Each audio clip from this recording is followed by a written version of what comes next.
Hello friends, मी आज घेऊन आलेले आहे तुमच्यासाठी कांद्याची छान क्रंची आणि कुरकुरीत अशी कचोरी। चला तर मग झटपट आपण रेसिपीला सुरुवात करूयात। इथं मी घेतलेले आहे 3 कप मैदा, त्यामध्ये घातलेला आहे थोडासा ओवा, 1 चमचा तूप आणि छान व्यवस्थित मिक्स करून घेतलेले आहे। आता घातलं थोडंसं मीठ चवीपुरतं आणि छान असा एक डो तयार करून घेतला।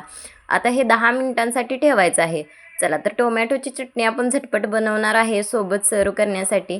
तर झटपट आपण टोमॅटो छान असे शिजवून घेणार आहे। त्यामध्ये घालणार आहे लसूण, 1 हिरवी मिरची आणि थोडंसं मीठ।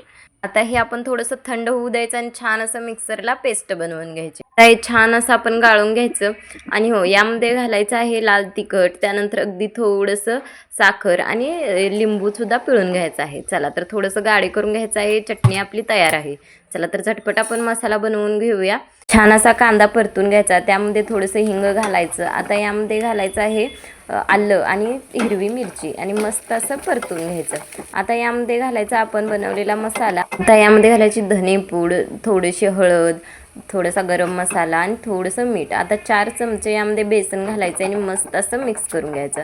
थोडीशी कोथिंबीर घालायची। आता यामध्ये घालायचं लाल तिखट आणि छान व्यवस्थित मिक्स करायचं। झाला आपला तयार मसालासुद्धा।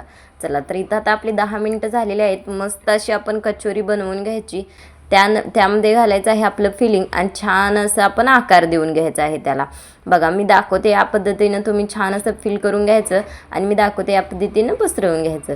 झटपट आपण सर्व कचोरी तयार करून घ्यायची आहे। हे अगदी लो फ्लेम करायची आणि झटपट आपले कचोरी यामध्ये घालायचे। अगदी 10 मिनिटासाठी अगदी लो फ्लेमवरतीच हे आपण तळून घ्यायचं आहे। किती छान टम्म अशा फुगतात ते सुद्धा बघा।